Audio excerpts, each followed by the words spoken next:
يقول أرض اليمن حرة وحر رجالها، أهل الشجاعة والحمية والكرم، الضيف ياكل من سنام جمالها، والخصم يا ويله مصيره للعدم.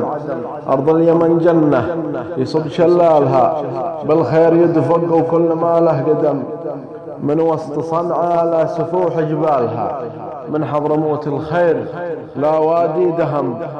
حن الحضارة والحضارة مالها، غير اليماني تاجها والقمم، والقوم ذي تمشي ورا جهالها، في ذمتي ما يوم ما ترفع علم.